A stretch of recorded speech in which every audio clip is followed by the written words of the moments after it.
ये video Islamic feasting and fasting guidelines का second part है। इसमें फास्टिंग का साइंटिफिक पहलू डिस्कस किया गया है। अगले कुछ स्क्रीन्स में साइंस के ज़रिए से अल्लाह के उस निज़ाम के बारे में बात करना है जो इंसान के अंदर काम करता है।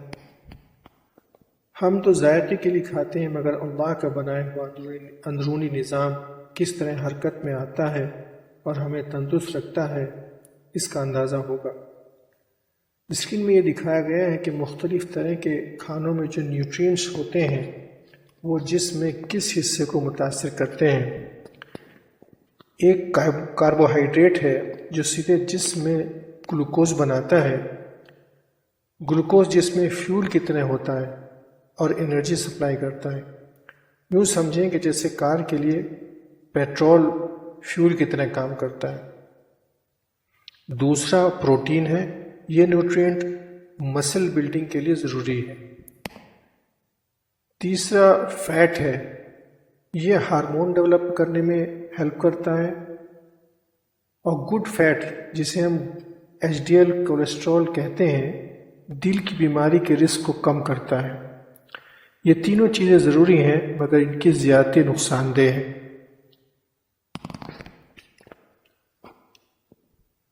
अब अगली स्क्रीन में सिंप्लीफाइड डिमॉन्स्ट्रेशन है ताकि बात समझ लें।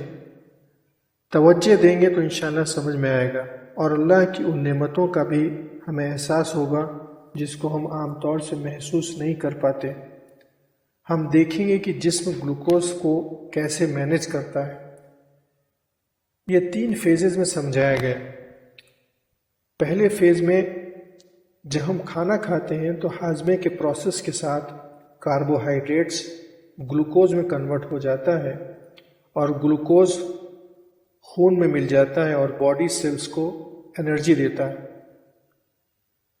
ग्लूकोज जब ज़्यादा मिकदार में होता है तो वो लीवर में ग्लाइकोजन के फॉर्म में स्टोर हो जाता है। और अगर अभी फिर और ग्लूकोज जनरेट होता है तो वो एडिपोज टिश्यूज, जो फैट टिश्यूज कहलाते हैं, में फैट के फॉर्म में जाकर स्टोर हो जाता है, जैसे कि तस्वीर में बेली फैट को दिखाया गया है। दूसरे फेज में ये दिखाया गया है कि नॉर्मल पर्सन में खाने के 1.5 या 2 घंटे के बाद जब ब्लड में ग्लूकोज कम होने लगता है तो लीवर ग्लाइकोजन को ग्लूकोज में कन्वर्ट करके उसे ब्लड में रिलीज करता है ताकि एनर्जी लेवल मेंटेन रहे। लीवर में स्टोर्ड ग्लाइकोजन 12 घंटे के लिए काफ़ी होता है। अब तीसरे फेज में ये दिखाया गया है कि 12 घंटे के बाद जब कुछ खाना नहीं खाया जाता और फास्टिंग स्टेज रहता है तो लीवर का ग्लूकोज खत्म हो जाता है। तो लीवर बॉडी के एडिपोज टिश्यूज यानी फैट टिश्यूज जो बेली फैट की तरह अवेलेबल होते हैं उनको कीटोन्स में कन्वर्ट कर देता है। कीटोन्स भी ग्लूकोज की तरह बॉडी फ्यूल का काम करते हैं जो फैट से बनते हैं। इसलिए जब कोई 12 घंटे से ज़्यादा फास्टिंग करता है तो उसके बदन से चर्बी कम हो जाती है, जो सेहत के लिए बहुत ही मुफीद है। एक और बात, जिसमें जैसे ही ग्लूकोज बनता है उसे मैनेज करने के लिए इंसुलिन भी बनता है। दोनों की ज़्यादती जिस्म के लिए अच्छी नहीं होती। इसलिए फास्टिंग से ब्लड ग्लूकोज और इंसुलिन दोनों का लेवल डाउन रहता है, जो डायबिटीज़ रिस्क को कम कर देता है।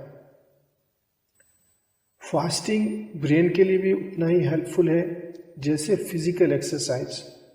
ये न्यूरॉन्स की हिफाजत भी करता है और उनकी ग्रोथ में भी मदद करता है। अब इन सब बातों के तज़किरे के बाद ये सवाल लाजिम आता है कि हम हर साल 30 दिन रोज़ा रखते हैं, फिर भी शुगर और मोटापे के आर्जे में मुब्तला है। इसकी असली वजह है इफ्तार के बाद अनकंट्रोल्ड और अनहेल्दी खाना, बल्कि टूट पड़ना, फिर उसके बाद सहरी तो है ही। यही वजह है कि रोज़े के फ़ायदे से महरूम हो जाते हैं और बाकी 330 दिन हमारा क्या हाल है हमारे सामने है। अगली स्क्रीन में हम ये समझेंगे कि इंसुलिन कैसे ग्लूकोज कंट्रोल करता है। पिछली स्क्रीन में हमने ये देखा कि ग्लूकोज जिस्म में कैसे बनता है और कैसे इस्तेमाल होता है। इस स्क्रीन में हम देखेंगे कि इंसुलिन ग्लूकोज को कैसे कंट्रोल करता है, और ये भी देखेंगे कि अगर इंसुलिन सही ढंग से काम न करे तो जिस्म पर क्या बुरा असर हो सकता है। तो हम पहले नॉर्मल कंडीशन की बात करते हैं कि खाना हजम होने के बाद ब्लड में ग्लूकोज जाता है।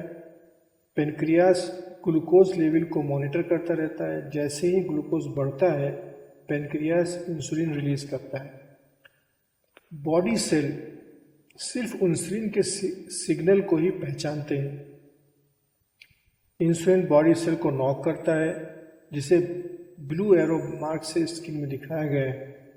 बॉडी सेल इंसुलिन के सिग्नल की वजह से अपने ग्लूकोज डोर को ओपन करता है और ग्लूकोज से एनर्जी बनाता है और फिर ग्लूकोज डोर को क्लोज कर देता है। इस वजह से बॉडी में ग्लूकोज यूटिलाइज होता रहता है। अब हम एबनॉर्मल कंडीशन की बात करते हैं जिसमें पेनक्रियास इंसुलिन नहीं बना पाता या बॉडी सेल इंसुलिन के सिग्नल को रिकॉग्नाइज नहीं कर पाते।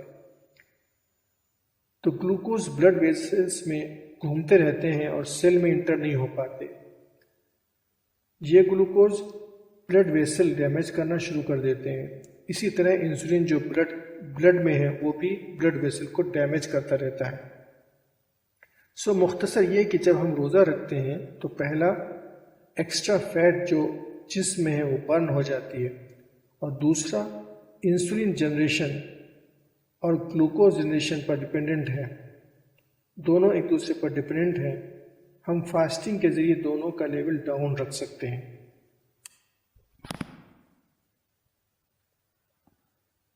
अब हम रिकमेंडेड फूड की लिस्ट पर नज़र डालते हैं। पहले कॉलम में जो आइटम्स हैं वो आमतौर से हम इस्तेमाल करते हैं जो कि सेहत के लिए अच्छे नहीं हैं, क्योंकि ये प्रोसेस्ड आइटम्स हैं। अगर हो सके तो सेकंड कॉलम के आइटम को प्रेफर करें, जैसे मैदे की जगह ज्वार या जौ की रोटी का इस्तेमाल करें। अब आगे की जो ख़ास बात यह है, अगर हम सेहतमंद हैं तो इबादत भी अच्छी कर सकते हैं और दूसरों की मदद भी कर सकते हैं, वरना एक स्टेज के बाद दूसरों पर मुनहसर रहना पड़ता है। सेहत, बीमारी, ज़िंदगी और मौत अल्लाह के हाथ में है, मगर रसूल सल्लल्लाहु अलैहि वसल्लम ने एहतियात को दीन का हिस्सा बताया है। मशहूर बात है, अल्लाह पर भरोसा करने से पहले ऊँट की रस्सी को बांधना भी ज़रूरी है। मुसलमान होने के नाते हम लोग 15-16 घंटे के रोज़ा रखने के आदी हैं। हम इस आदत को डाइट कंट्रोल करने के लिए इस्तेमाल कर सकते हैं। जिनकी उम्र 35-40 साल हो गई है उनको भी एहतियात की ज़रूरत है, क्योंकि प्री डायबिटिक से डायबिटिक होने में 8-10 साल लगते हैं। आमतौर से लोग बेसिक सिम्टम्स को इग्नोर कर देते हैं। आसान तरीक़ा अपनी हेल्थ को चेक करने के लिए ये है कि आदमी सीधा खड़ा हो और देखिए कि उसके पैर बिना झुके दिखते हैं कि नहीं। अगर ऐसा है तो ठीक है, वरना अगर नहीं देख पाता तो उसको बेली फैट है, जो एक अलामत है बीमारियों की शुरुआत की। दूसरा इंडिकेटर BMI इंडेक्स है, जो हाइट और वेट पर बेस्ड है। ये बताता है कि बॉडी में फैट कितना है। अगर BMI वैल्यू 25 से ज़्यादा है तो वो शख्स ओवरवेट है। हम वेबसाइट्स अवेलेबल हैं, उसे चेक कर सकते हैं। अब इस सेशन की आखिरी बात कि मैंने यहाँ पे एक ऑप्शन बताया है जिसका इस्तेमाल मैंने ख़ुद भी किया है और काफ़ी मदद मिली है। तो इसमें हम इसको कुछ हफ्ते के दिनों में इस्तेमाल कर सकते हैं, लेकिन अगर लॉन्ग टर्म करना है तो डॉक्टर की कंसल्टेशन ज़रूरी है, वरना न्यूट्रिएंट डेफिशिएंट हो जाएंगे। और एक वार्निंग उन लोगों के लिए भी है कि जिनको शुगर, बीपी, किडनी या दिल की बीमारी है, वो अगर इस तरह की कुछ शेड्यूल बनाना चाहते हैं तो बिना डॉक्टर की सलाह के शुरू ना करें। अब इस ऑप्शन में क्या करना है, वो ये कि खाने के ताल्लुक से हमें 2 विंडो बनानी है, एक 8 घंटे की फूड विंडो और दूसरी 16 घंटे की no food window. Food window की कुछ एहतियात है कि बार बार नहीं खाना है, फिक्स टाइम पर खाना है, पानी हम वो भी इस्तेमाल कर सकते हैं। डाइट में वो सब खाएं जो नॉर्मल खाते हैं, बस प्रोसेस्ड फूड ना यूज़ करें जो पिछली स्क्रीन में बताए गए हैं। बेहतर है डाइट फिक्स कर लें, जैसे इतनी रोटी और इतने चावल और इतनी करी, इसकी पाबंदी करें। इस विंडो में जो सजेस्टेड टाइम है, अगर उस हिसाब से कर सकते हैं तो ठीक है, वरना अपने हिसाब से हम 8 और 16 के कॉम्बिनेशन से कोई दूसरी टाइमिंग सेट कर सकते हैं। तो जो मैंने सजेस्ट किया उसमें 10 बजे नाश्ता, उसमें आप 2 अंडे और रोटी ले सकते हैं, और अगर जो भी आपकी रोज़ाना की डाइट है उसको इस्तेमाल कर सकते हैं। 2 से 3 बजे स्नैक्स ले लें जिसमें ज़्यादातर वेजिटेबल्स हों, जैसे कुकुम्बर, टोमेटो, कैबेज और स्मॉल पोर्शन में फ्रूट्स। तो ये वेजिटेबल की आपकी जो भी न्यूट्रिएंट्स हैं वो सारे आपको इसमें मिल सकते हैं। और 6 बजे डिनर कर लें, वही जो हमारी रोज़ाना की डाइट है डिनर कर लें। तो ये हमारी फूड विंडो हो गई। उसके बाद जो नो फूड विंडो होगी, उसमें हमें मोस्टली अपना सोने के वक्त को इस्तेमाल करना है, होल नाइट प्लस सम मॉर्निंग टाइम।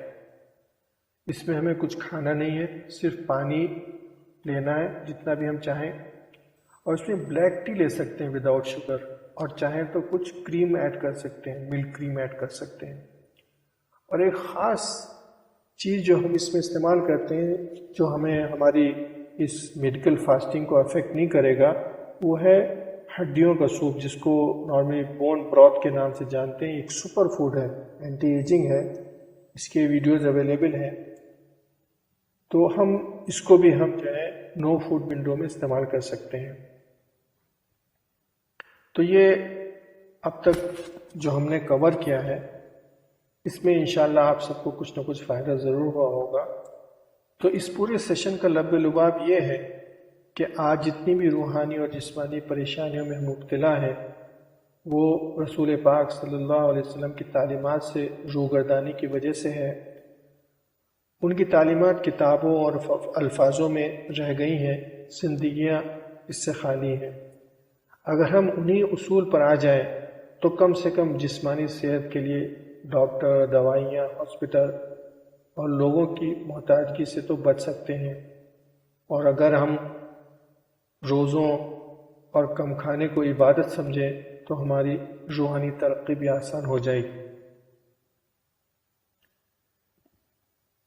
तेरी रहर गुज़र में काश कोई तूफ़ान हो जाए, तू फना भी न हो और तुझे इरफान हो जाए।